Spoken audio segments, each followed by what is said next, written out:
नमस्कार, संगम न्यूज में आपका स्वागत है। पेश है सुबह की फटाफट खबरें। केरल के मुख्यमंत्री के रूप में पिनरई विजयन ने दूसरी बार शपथ ग्रहण किया। केरल के राज्यपाल आरिफ मोहम्मद खान ने मुख्यमंत्री के रूप में पिनरई विजयन को शपथ ग्रहण करवाई। शपथ ग्रहण समारोह में केरल के सेंट्रल स्टेडियम में हुआ, जहां राज्यपाल आरिफ मोहम्मद खान ने मुख्यमंत्री को पद और गोपनीयता की शपथ दिलाई।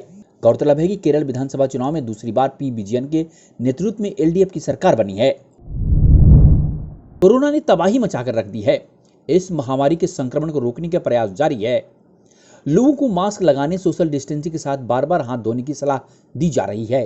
जो लोग मास्क नहीं लगा रहे हैं उन्हें कहीं अर्थदंड देना पड़ रहा है।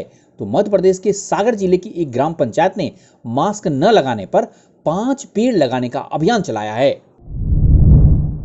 कोरोना संकट के कारण काफी समय से बाधित चल रही शिक्षा और शैक्षणिक सत्र के बीच योगी आदित्यनाथ सरकार ने अभिभावकों और छात्र छात्राओं को बड़ी राहत दी है। राज्य सरकार ने फैसला किया है कि प्रदेश के किसी भी विद्यालय में शैक्षणिक सत्र 2021 और 22 में फीस वृद्धि नहीं होगी। दिल्ली की एक शिक्षक व स्वर्गीय कोरोना योद्धा शिवजी मिश्रा के परिजन को 1 करोड़ रुपए की सहायता राशि दी गई है। स्वर्गीय शिवजी मिश्रा कल्याणवास स्थित आरएसबीबी में शिक्षक थे। कोरोना काल के दौरान उनकी ड्यूटी लगी। उसी दौरान वह कोरोना संक्रमित हो गए थे। कोरोना से उनकी मौत हो गई। उन्होंने अंतिम सांस तक लोगों की सेवा की। यूपी में गरीबों और जरूरतमंदों को राहत पहुंचाने के लिए देश के सबसे बड़े मुफ्त राशन वितरण अभियान की शुरुआत की गई है। अभियान के शुरू होते ही सरकारी राशन दुकानों से हर कार्ड धारकों को 3 किलो गेहूं के साथ 2 किलो चावल मिलने लगा। सरकार की तरफ से 2 महीने का मुफ्त राशन मिलने पर कार्ड धारकों के चेहरे खिल गए। उनकी खुशी का ठिकाना नहीं रहा। योजना के तहत यूपी में प्रधानमंत्री गरीब कल्याण अन्न योजना से जुड़े 15 करोड़ पात्र कार्ड धारकों को 2 महीने तक मुफ्त राशन दिया जाना है। प्रधानमंत्री नरेंद्र मोदी ने कोरोना वायरस को बहुरूपिया और ध्रुत बताते हुए कहा है कि यह अपना स्वरूप बदलने में माहिर है, जो बच्चों और युवाओं को प्रभावित करने वाला है। इससे निपटने के लिए उन्होंने नई रणनीति और नए समाधान की आवश्यकता पर बल देते हुए आगाह किया कि जब तक यह छोटे स्तर पर विद्यमान है, चुनौती खत्म नहीं होगी।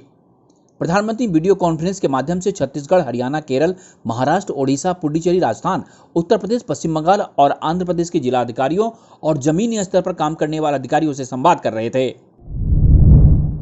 सरकार ने 2020 और 21 के लिए व्यक्तिगत आयकर रिटर्न जमा करने की समय सीमा 2 महीने बढ़ाकर 30 सितंबर 2021 कर दी है। वहीं सीबीडीटी ने कंपनियों के लिए आयकर रिटर्न भरने की समय सीमा 1 महीने बढ़ाकर 30 नवंबर कर दी है। आयकर कानून के अनुसार जिन व्यक्तियों के खातों का ऑडिट करने की आवश्यकता नहीं है और जो आमतौर पर आईटीआर 1 और आईटीआर 4 का उपयोग करके अपना आईटीआर रिटर्न दाखिल कर रहे हैं, आईटीआर दाखिल करने की समय सीमा 31 जुलाई होती है। वहीं कंपनियों या फर्म जैसे करदाताओं के लिए जिनके खातों का ऑडिट होना आवश्यक है, समय सीमा 31 अक्टूबर है। दिल्ली के मुख्यमंत्री अरविंद केजरीवाल ने कहा है कि ब्लैक फंगस को जरूरत के हिसाब से महामारी घोषित किया जाएगा।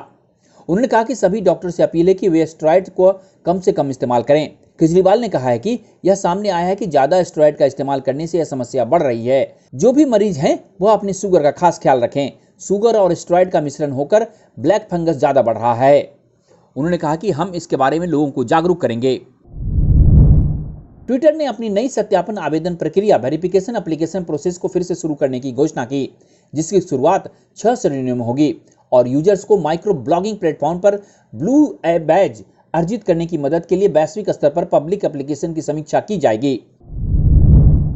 आज पूर्व प्रधानमंत्री राजीव गांधी की पुण्यतिथि है। इस मौके पर दिल्ली प्रदेश कांग्रेस के कार्यालय में मास्क वितरण सहित मेडिकल किट्स, भोजन वितरण का आयोजन कार्यक्रम रखा गया है।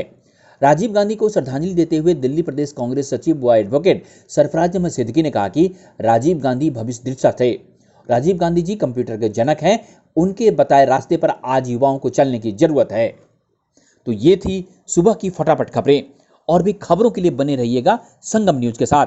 लेकिन दोस्तों, अगर आपने अभी तक चैनल को सब्सक्राइब नहीं किया है तो सब्सक्राइब कीजिए, नोटिफिकेशन बेल भी बजाइए, ताकि देश दुनिया की खबरों के साथ ऐसे फटाफट खबरें आपको यहीं मिलेगी। नमस्कार।